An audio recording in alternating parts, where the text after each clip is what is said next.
Okay, everyone, we're going to get started here in just a couple of seconds, so sit tight and I'll be right back.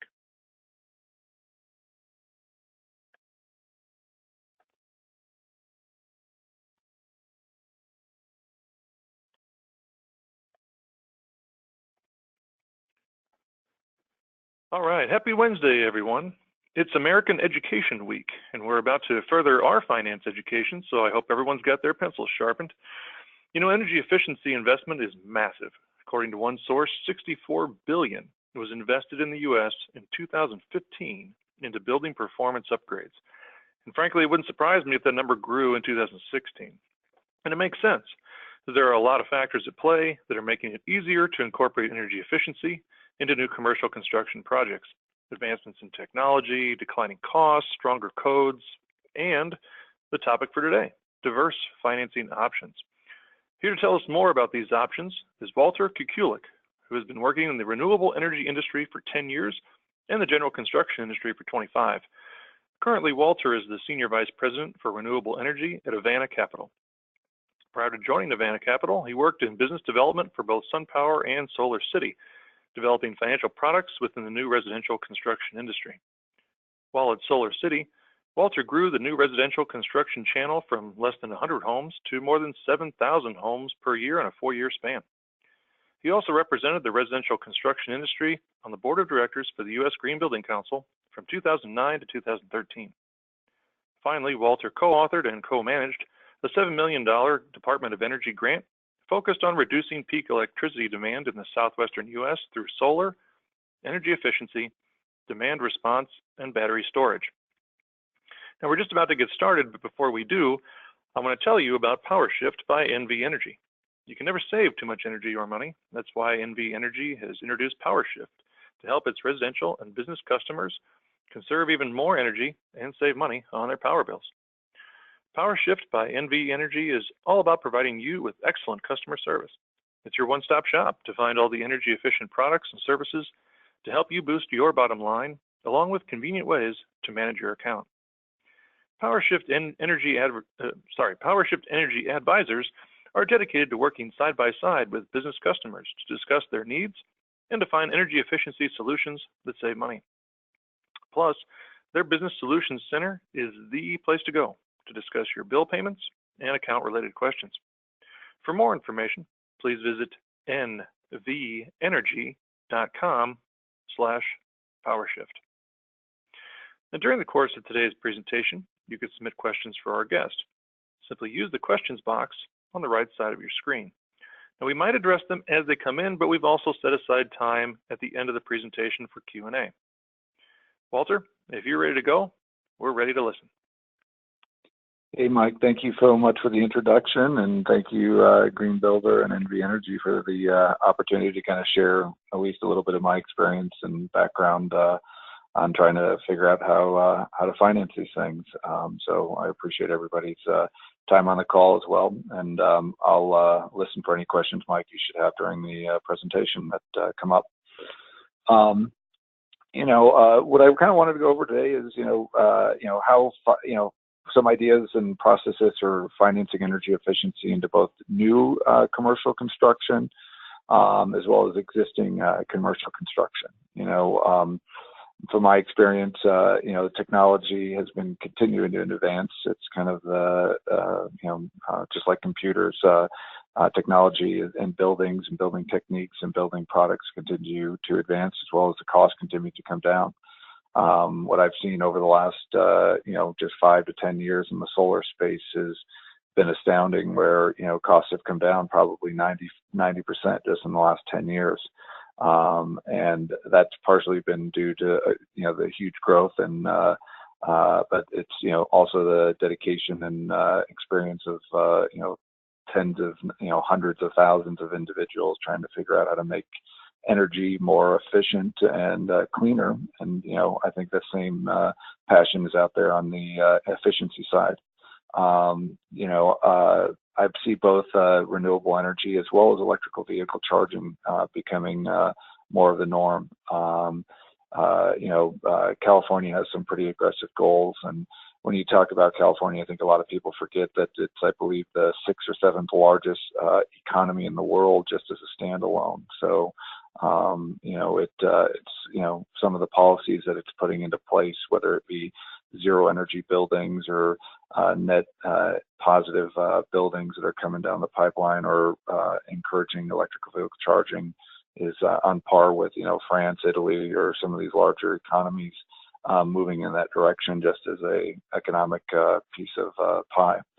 But the other things that are out there is with education and good building techniques, the cost for many energy efficiency improvements, when you look at the total installed costs, are on par with traditional installation methods.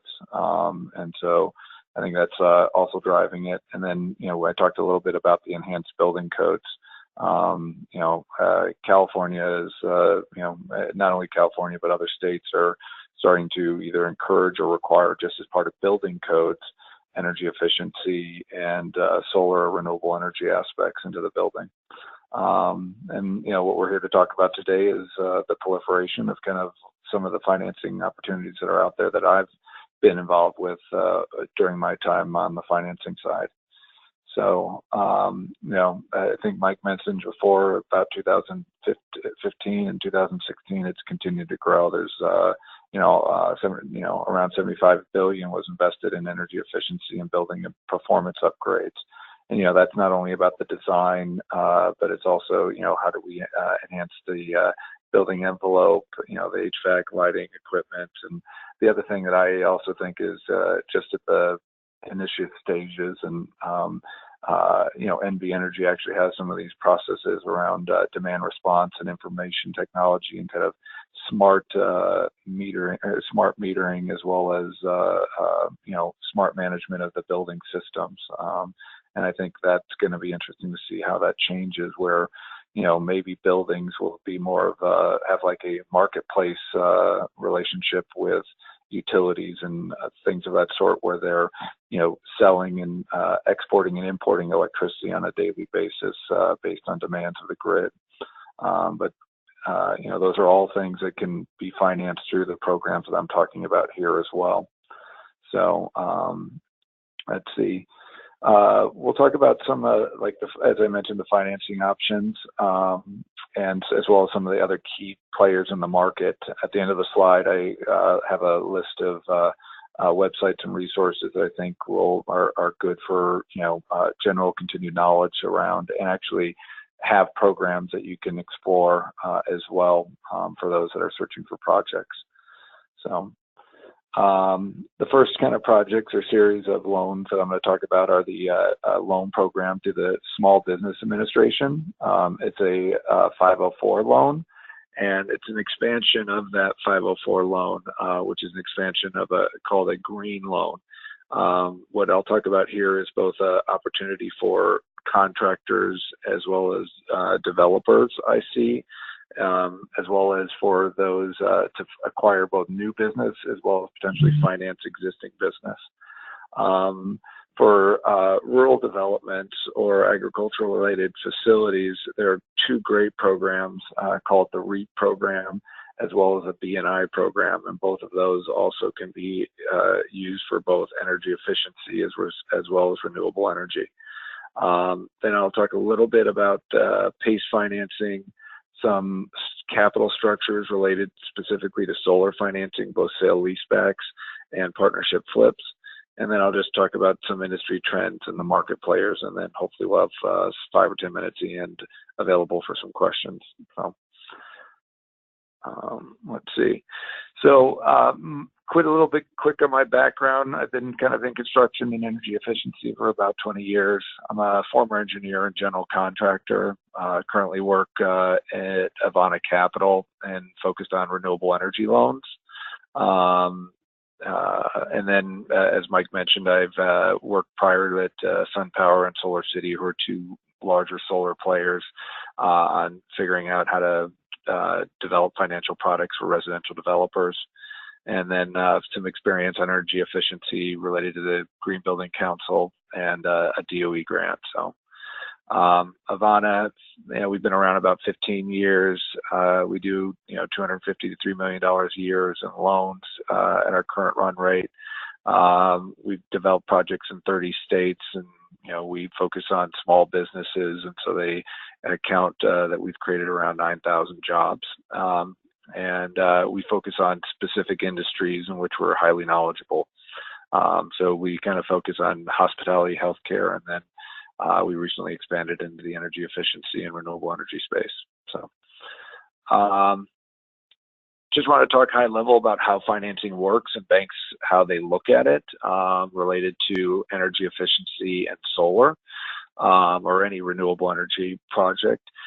It's really about modeled energy savings and the cost savings, right? And so you're going to use the banks will typically work with a third-party engineer, consultant to model, whether it's a lighting upgrade, a solar installation, an HVAC equipment upgrade. Any of these, you're going to have to show through an independent engineer, right? Now you can have a relationship with them, but the bank usually will hire their own. So definitely talk to your banks before you go off and hire or consult with a third-party engineer and pay that additional fee. The key thing that they're going to look at is how are they going to make the payments, and so that's where their qualifying is. Their loan payments can't be more than the energy savings, so that's both interest and principal. The loan is usually based on around 80% of the useful life of the equipment. So I'll take what I know the best, which is solar panels. Solar panels have a useful life of 25 years. So typically, if you were to do a solar loan on that piece of equipment, it'd be for 20 years, since 80% of 25 is 20 years. Now, to get in the weeds a little bit, is people go, well, what about inverters? That only has a useful life of maybe 12 or 15 years. What they do is, and typically in terms of a loan, is they'll look at the majority of the equipment, not just the individual components or parts. So if you're installing an HVAC equipment and the majority of the equipment has a useful life of 10, 15 years, but one part might have a useful life of 8, they usually will let you get the longer loan based on the majority of the equipment. There also can be contracts for service. So just say rather than selling a piece of equipment or it's strictly a piece of equipment, if there's a service contract associated with it, the loan can also be based upon the service contract as well. So that's how that will work in general around financing. So SBA 504 green loans. So the Small Business Administration is a federal body. I think it's under Treasury or Commerce. I forget what department it's under, but its main purpose is basically to help small businesses. For larger entities, this loan wouldn't be the logical place to go. But these are folks with or businesses with I think a net worth of less than $10 million. So great for a lot of small to medium-sized businesses that are out there. Typically, these loans are capped at $5 million as an SBA 504 loan, but because if it's a green loan, it can be capped at $5.5 million. And that is only typically about 40% of the loan. The way that 504 loans are done is a lender like Ivana will come in for about the other half of the loan. So these loans can be done for up to about $10 million, even potentially up to $15 to $20 million, and that's on a per project basis. So it usually can take care of very large upgrades of equipment. It can be used for a number of different uses. Also, for those of you that are familiar with 504 loans, traditionally, a lot of the job creation and retention requirements don't apply for this, so it allows for multiple different uses. It can be used for a lot of non-traditional 504 loan uses, which are hotels, self-storage, parking garages, and other businesses that have fewer employees. As I mentioned before, the SBA loans are typically used to kind of drive and create jobs and economic growth, and they have certain employee requirements usually associated with that, and these green loans are exempt from that because oftentimes there's not the long-term continued job creation with these types of energy efficiency upgrade loans. Let's see, and the bar hurdle around the improvement is not that big. So all that the loan needs to, or the product needs to demonstrate to get the loan is to show a 10% reduction. So that could either be, if you were installing solar, it'd be a 10% of the generation, or if you were installing lighting, HVAC equipment, you would just need to demonstrate that it was going to reduce the energy cost by 10%.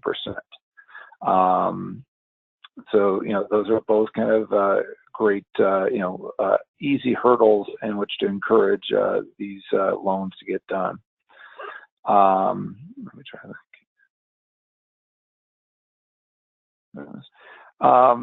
The other thing I like to kind of talk about is, in addition to, the economic savings of energy efficiency, one of the things that I definitely hit upon is promoting energy efficiency to consumers and businesses as well. Great research by Javelin Research, it said that consumers are more likely to do business with home businesses that they perceive as being green or energy efficiency as well. The next one I'd like to kind of talk about is a Rural Energy for America program loan. This is another great loan, can go down to very small quantities as well. Minimum loan amount could be as small as $5 million. You could do up to a $25 million loan again, so this should handle most of your project needs.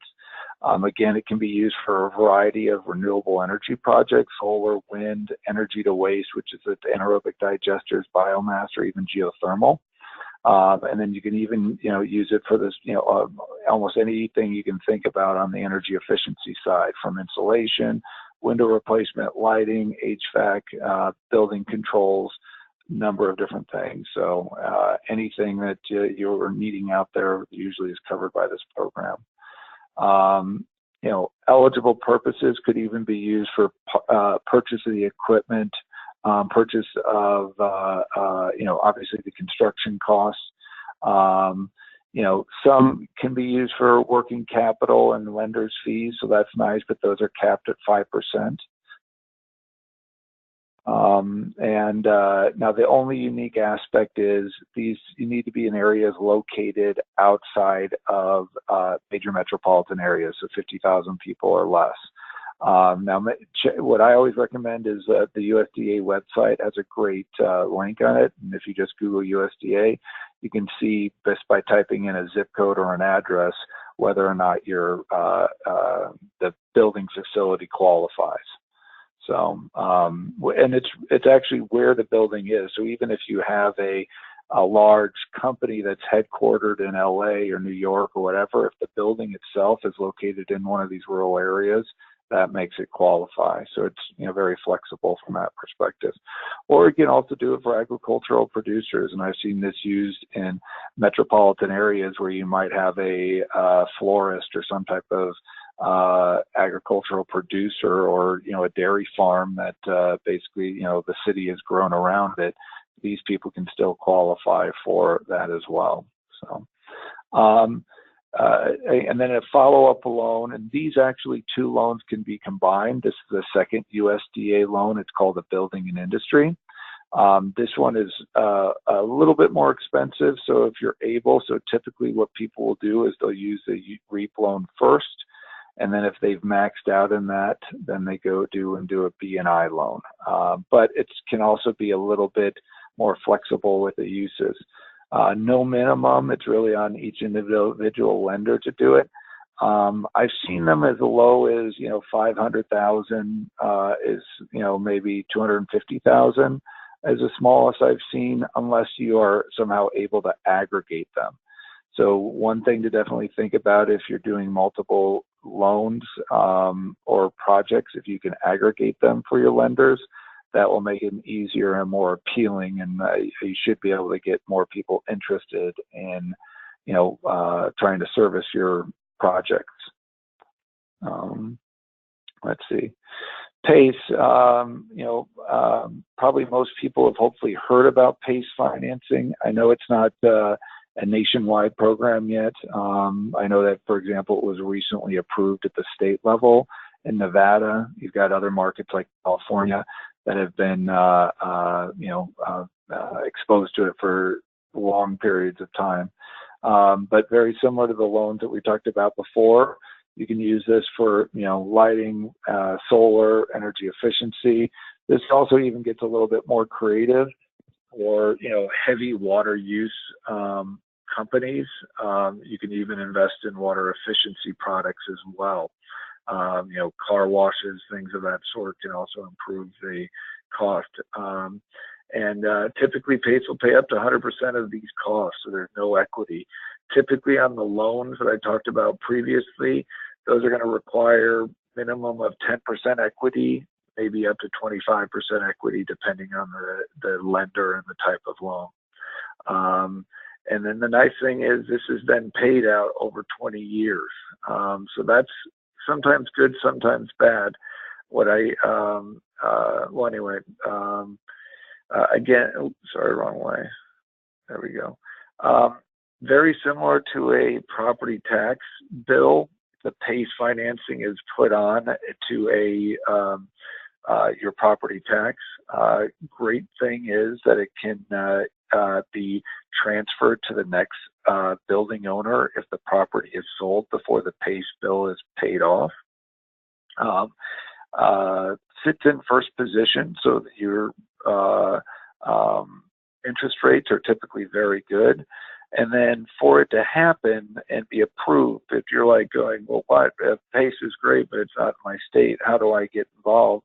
It's a legislative process that starts at the state level and then moves down to the city level. It takes, several years to get through, but there's usually some groups that are already trying to tackle it in most major states today. It has all the benefits of any type of, local economic stimulus program. So, also one of the things I like to bring up too on the renewable energy side that I want to make sure people still know that it's aware, because it's a great financing, or there's a great benefit to, which is a tax credit. Currently for renewable energy or solar, there's a 30% tax credit that's available. And then that's good through the end of 2019, and then it starts to drop down to 26% in 2020, then at 22% in 21, and then it will drop down to 10%. So I encourage people, if you haven't looked at solar, please, definitely do so within the next couple of years, because the economics are going to change dramatically in the next few years.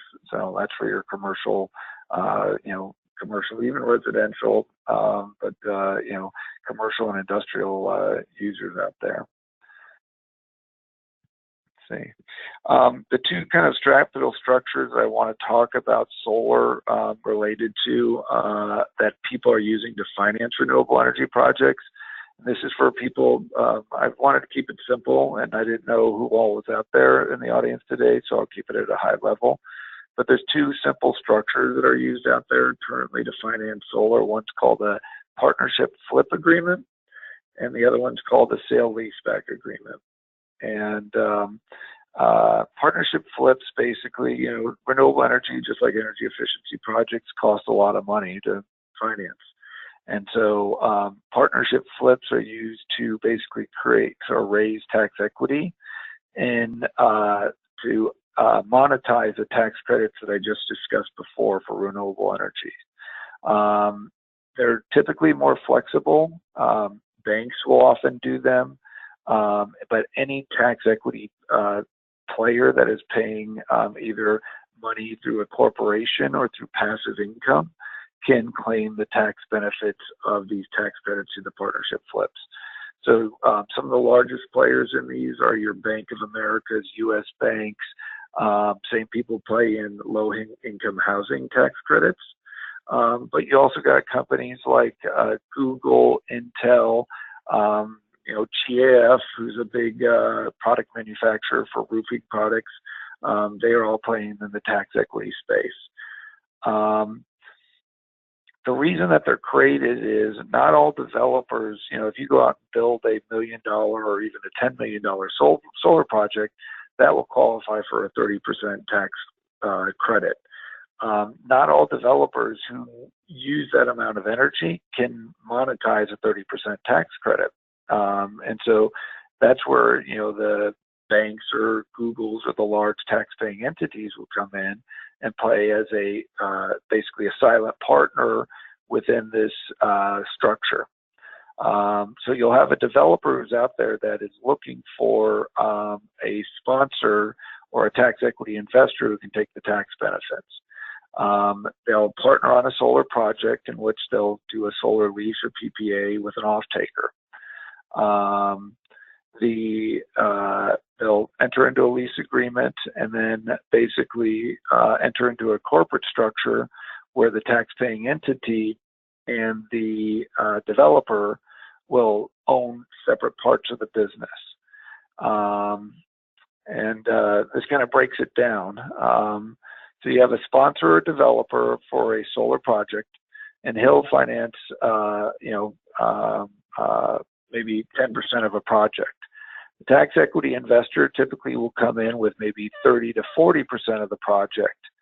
For the first 5 years, this tax equity investor will own around 99% of the project value, and at that point, he's capturing the tax benefits, and the sponsor will own 1% of that project. After that 7 to 10 year period where the tax equity investor has captured the value, that will then flip, and the original developer will own 95% of the structure, and the original tax equity will own 5% of the structure. And so that's how these developers are kind of moving in this space and developing these solar projects.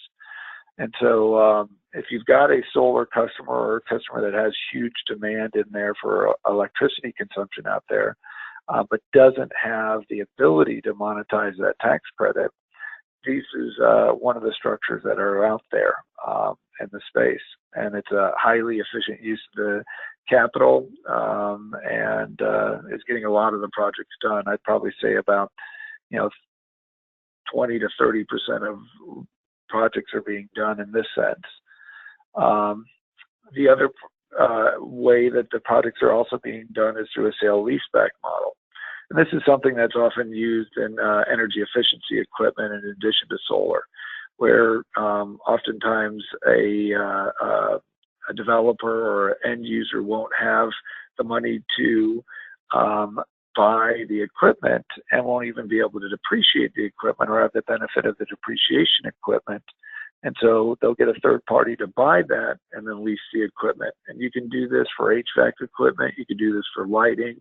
You could do this for controls. I haven't necessarily seen it done for windows or insulation. It's typically more equipment related.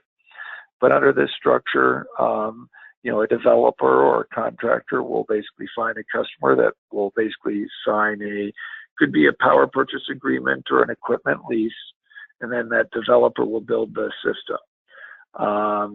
Then a tax equity partner or lender, typically a bank, will then buy that system from the developer. And as the owner of that system, they'll get all the tax benefits of owning that equipment. Sometimes there's tax credits, as there are with solar. Other times it's just a depreciation expense or benefit. And then in addition to those tax benefits, the developer will lease the equipment back from the bank or the tax equity partner and pay them payments over a 5 or 10 year period. And then the customer who's receiving the energy savings benefits, either from the improved HVAC equipment, improved lighting, or the solar benefit, they're going to pay the developer a monthly payment for that energy savings.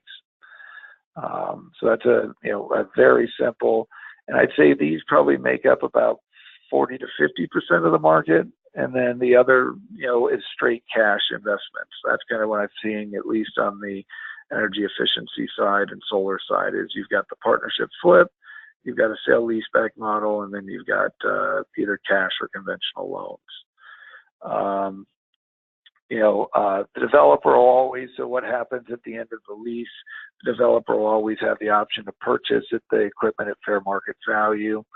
It's a very efficient model because you're not dealing with two different partners, so it's a simpler structure than the partnership flip. A lot of developers like that. That's why more people do it, because it's a simpler structure. So, and then wanted to kind of go over high level, right? So conventional loans, depending on the service agreement, the banks will underwrite both a developer or contractor if there's a service agreement with it. So that's often used for these energy performance management contracts, or it could be done through a PPA or lease. So that's the USDA loans and SBA loans are great loans. So the USDA loans, you work with basically state coordinators through a bank and apply for guarantees. And so what will typically happen, it will get approved typically at a state level. And then once it's approved at the state level, it'll basically get forwarded on to the USDA for kind of a rubber stamping. And there's these USDA offices in each and every state, and sometimes there's multiple ones for larger states in California and so forth. So they're great sources of information. They're usually very helpful because they're bringing, federal dollars back from the USDA budget to their local states to help create jobs and economic growth. SBA loans are done in conjunction with local banks like Ivana through certified development corporations, and they're great loans on that side. On the SBA side, on the PACE side, we talked about, basically those need to be approved at the state level first, but those are becoming more and more popular. And then we talked about the sale leaseback, which I think is probably the easiest one and most applicable for both the energy efficiency as well as solar investment side. So some of the things I kind of like to see that I see coming out there, I'm seeing more and more lenders when they're financing. This is just for general construction. So when you go to finance building, whether it be office, retail, whatever, they're starting to look at the energy efficiency or the energy cost when figuring out the value for buildings, and as part of the underwriting criteria. And so, this is a great thing to talk about with either your customers that are out there or just people that are owning the real estate. The values are going to be calculated into the financing criteria. We've already started to see it happening with some of the more sophisticated lenders out there. Majority, I continue to see growth of these power purchase agreements. Solar is continuing to grow for those that know the market well. And I see the mid-size commercial solar market going to be dominated by just good, simple power purchase agreements. People think that there's going to be a lot of growth in cash systems. I still see power purchase agreements being simple and easy. And then batteries are coming.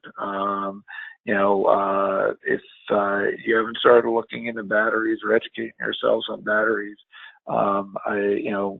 whether they're installed by companies like the utilities, they might be the major installers of batteries, or it could be batteries that are being installed by commercial or residential or industrial users. But batteries are going to be coming, and within the next 5 to 7 years, 50% of all solar installations are going to have batteries with them. So.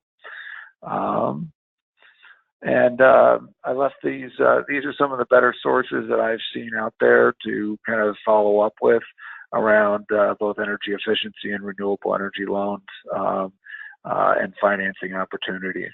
And I think Michael is going to make this presentation available, or Mary, after the presentation, so this will be a good resource for everybody. And I believe that's it, Michael. So. All right. Well, thank you, Walter. I appreciate that. And yes, like you mentioned, the slides will be made available through Green Builder Media after the webinar, and also a recording of this webinar will also be available on the Green Builder Media YouTube channel. Wanted to make sure people knew they can send in their questions now on that questions box on the right side. First things first, Walter, I wanted to get a clarification on one thing. You had a slide about the REAP, and I wanted to clarify something. You talked about the one right before this, the slide right before that. Yeah, okay. So when you were talking, you said the minimum amount was $5 million, but on the slide. Oh no, I'm sorry, 5,000. I apologize. No. Okay. Just wanted to make sure on that one because I thought the minimum was 5,000, but I wanted to make sure. Okay. So I got another question for you, and that is, you mentioned SBA and USDA vehicles, but does the DOE or HUD have anything applicable for commercial?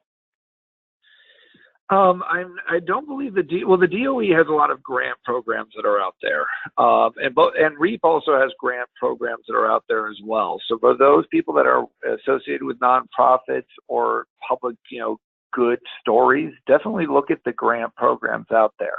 I also know the DOE has I believe it's called either Sunshot or Solar Shot program that does a lot.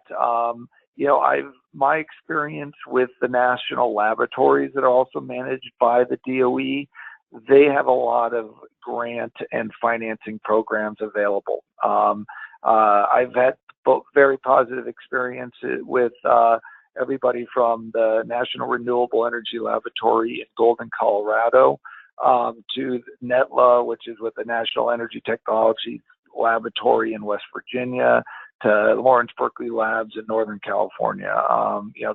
If you have not visited or looked at the resources at the national labs, and I don't know the exact number, but there's probably a dozen throughout the country. They are a great resource because they also publish papers and research on green financing benefits or energy efficiency and green benefits or solar benefits to appraise values.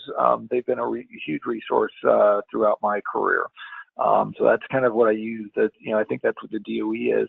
And I haven't come across, I know on the residential side that there's several rehabilitation loans. I believe they're the 203Bs on the residential side, which would also be on the multifamily side. I tailored this more to the larger commercial, but I know that that's available on the residential multifamily side. I'm not sure I don't believe HUD has any commercial programs that I'm aware of. But the 203B is the ones they have on the multifamily and the residential side for energy efficiency or improvements. And those are just general improvements.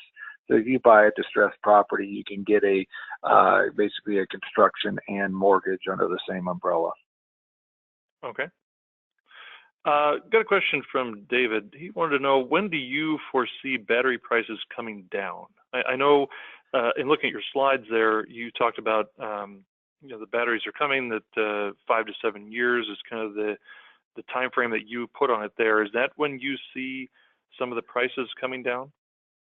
Yeah, I think it's going to be similar to solar. In essence, it's going to take, it's not going to be, it's going to take years to continue to come down, right? If you look at the timing, now it's not going to take the 50 or 40 years that solar took, but there's going to be some scale to it.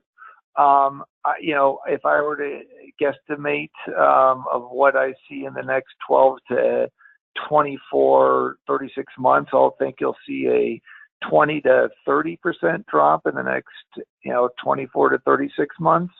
And then it will kind of depend, I also see, global demand is, what partially drove solar acceptance and solar price declines. And so I think a little bit beyond that 2 to 3 year horizon will also depend on global demand. I think microgrids are going to be a huge part of the future, especially when you look at what's happening in Puerto Rico, right? Where, that country would be, you would think that their situation would hopefully be a lot better if they had microgrids rather than a national grid. But I think, and with microgrids lead to obviously more adoption, I believe, of battery technology. So and I go back to I could see it being done where utilities just like just like meters end up installing batteries on every house just to help regulate the daily load, or at substations of communities, but they're already doing that in many cases. So. I thought David's question was especially applicable because we actually just put on solar on our home just about a month ago, and and I always encourage people to look at the economics, and as well as I see one thing that the battery market will be having a great, unfortunately with these natural disasters, it's going to be cutting into the generator market, right? Where if you have a generator and you've got to worry about getting gas, if you have solar, you don't really ever have to worry about getting gas for your generator. Your battery's filled up every morning or every day with the sun. So, that's where I see, unfortunately, as the natural disasters continue to grow, like in Florida and Texas. Right, and we were looking into the batteries because my wife had a lot of interest in battery backup, and the solar rep himself said, well, unfortunately, the battery is about twice the cost of a gas generator right now. But the good news is that no matter if you have a system, now or in the future, you can add batteries to it later. You don't have to make that decision up front and say, okay, I'm putting the system in now, I have to do the batteries now. You can wait. But I've seen developers on the battery. Yeah, I've seen developers on the battery side look at, hey, I've got to run a certain transmission line for 2 miles away. Well, that's only because my anticipated draw is so high. I can downsize that infrastructure cost by potentially either doing self-generation or battery storage to levelize my loads and save on the infrastructure costs. And so, it'll be interesting to see. I think builders of new buildings and batteries, the whole island effect will be interesting to see, if that is how that evolves. So. I know personally I'd like to see it, but I want to move on to a question from Andrew. He wants to know if there's a natural prioritization of projects. Is it energy efficiency first and then it's solar, or is it solar and then batteries for commercial customers? So how would you prioritize some of these upgrades or improvements? I think you got to look at, I always take it down to the economics, where, in certain markets, it's more economical it makes more sense to generate it. In certain markets, it makes more sense to save it. I think you have to work with your energy raters, and it's somewhat of a market by market standpoint. I think there's some ancillary benefits now. If the simplest way I always do it is people can't argue with saving money, or at least typically logically. But there's if you're more concerned about greenhouse gas emissions and you're in a high coal usage electric market, then maybe your client might be more concerned about energy efficiency because they don't want to contribute to greenhouse gases versus offsetting their some of their energy usage through solar or whatever. But I focus on the economics, and that's a great thing now is, most of the time, a good energy rater can compare, hey, this is what your cost of generating it is, 6, 7 cents, whatever it is, as a commercial user, maybe 9 cents a kilowatt hour. And this is the cost of saving it.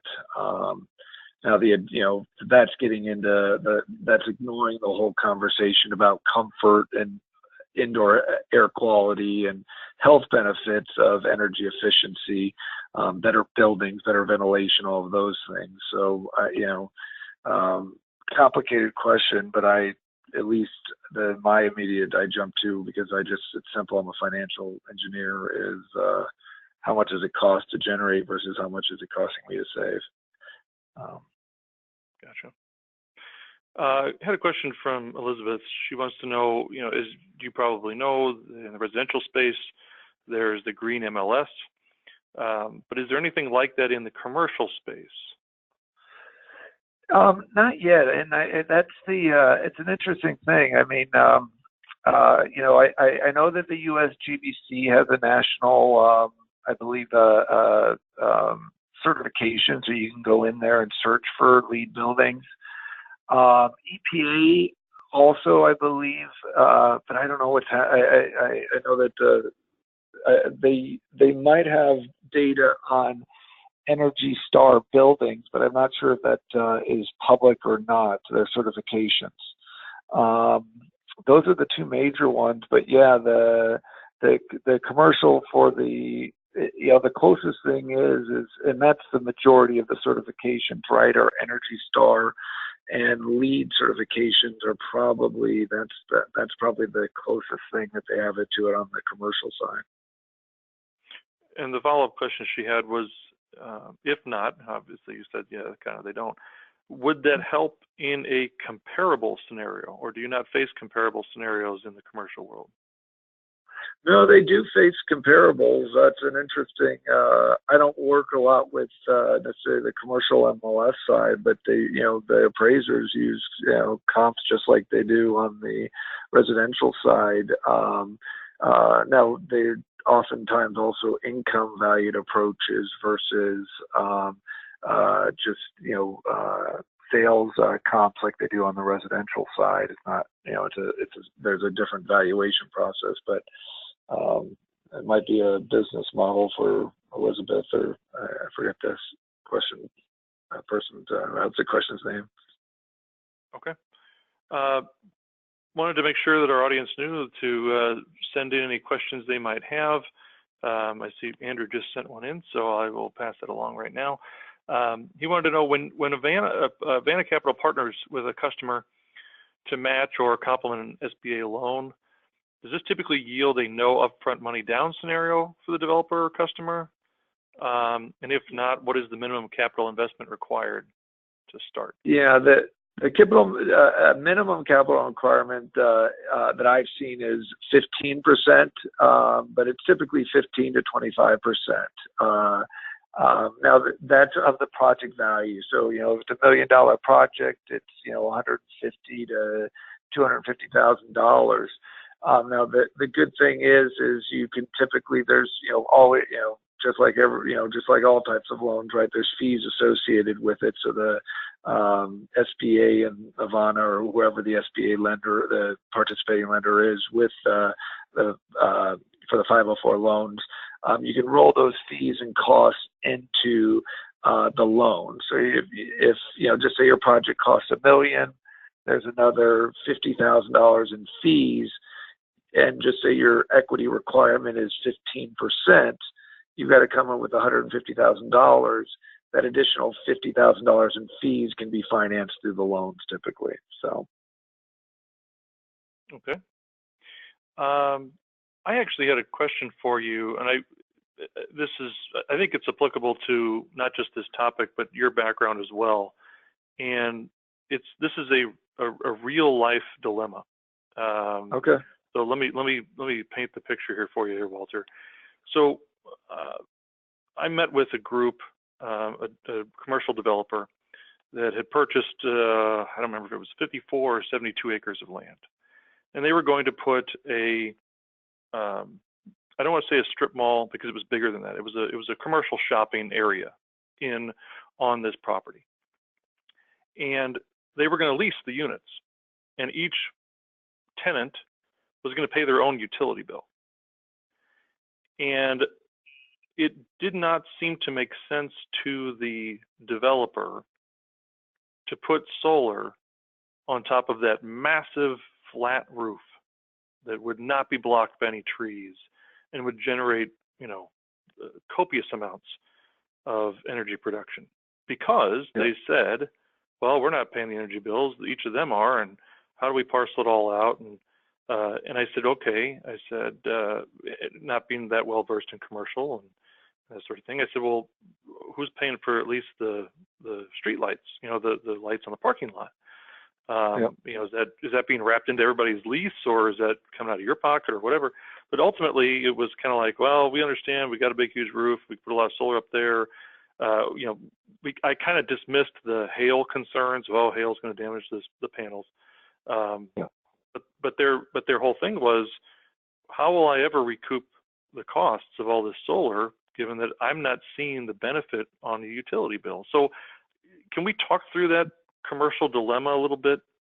Yeah. No, that's a complicated one, but no, that's a good one too. So you hit the first thing that you typically do, right? So in a situation where the building owner is subletting, right? So they're not occupying the property, right? I'm just going to lease it to somebody else, and that could happen in an industrial site. You chose a complicated one, which is a residential, or not a residential, but a retail, right? Where I might have 5 or 6 or 20 shops, right? Yeah, it was about 20. It was in probably the teens, yeah. Yeah. Now, there's a couple so the first thing that you need to, now in those cases, he will have some operating utility expenses for his shops, right? Like you said, the parking lights, whatever else he has in that. Now, that's going to be minimal. So what the ways that you could potentially do this, and this is where a lot comes back into policy and what's allowed, right? So there could potentially be a virtual net metering. And I'd say it's retail like that is very complicated, because what happens is that there are multiple scenarios where, like, one of those little retail shops could change ownership twice in a year. Heck, if one guy could come in and do a hair salon, and then they can't go out of business, and somebody else does a shoe shop and take over, right? Exactly. So what would need to probably happen is you need to have to look at some type of virtual net metering, where the developer would have to go, okay, how much electricity is the entire 20 unit place going to take on average on a annual or monthly basis? And then he would have to, and this is where it all depends, is virtual net metering or sub-metering. He would, in essence, become almost the seller of electricity, where he has one bill that's coming from the major utility, and then he's virtually or net metering, or not net metering, but sub-metering all of the 20 units. Then if he could potentially generate, he would be generating electricity on site, but then ideally he could be generating it, selling the electricity that he's generating to the tenants in his space, and try to create additional revenue just like he's selling them space. That's maybe how you could kind of structure something like that. It'd be easier in a large industrial facility or commercial facility where there's one off-taker, but in that scenario where you're cutting it up 20 times, you have to deal with like a virtual net metering or a sub-metering scenario. Then you'd also have to look at, because the credit of the individual shop owners would have to be basically, you wouldn't have to worry that the developer, if he were to get a loan, he'd have to be responsible for the loan for the equipment, and kind of handle it that way. And the maintenance. But I hear what you're saying. Oh, yeah, go ahead. And the maintenance too. Yep. So that's where community solar, I think, is going to be a great solution, and that's happening pretty prevalently right now in Minnesota and New York. In that scenario, just say I'm a little shop owner and I don't own my roof, I'm just leasing my space. In those cases, they can sign up for a community solar program typically, and buy electricity from a solar farm out in the middle of nowhere, at a rate agreed upon, and then buy it through their local utility. And that's going to be a growing segment as well. But it's easier. Like I'll take an easier example is Walmart is going to lease a warehouse in Bakersfield for 10, 15 years, and they decide, hey, I want to get solar on this. They could typically probably get the owner of the building, to say Walmart wasn't buying the building, to agree to have the developer put solar on the roof and Walmart to buy the electricity from that solar developer. Depending on the length of the lease and the quality, if you were a quality commercial off-taker leasing a building, typically you can usually get a developer and a landlord to agree to let them use the roof space for that type of power purchase agreement or solar installation. And as I asked around the country through my network, that was kind of the answer I was getting, was if it was a single tenant, this would be easy, but it's multi-tenant, so it's not. And I like your idea of not necessarily forcing the tenants to purchase power from the developer of the space, but saying, well, look, it's here. You can buy your power from us. I don't know if it's legal for them to upcharge a little bit on that or not, but it reminds me a little bit of a water purchase agreement that exists in San Francisco, where a commercial building can collect its rainwater and then sell it's filtered and purified, but sell that water to its neighbors.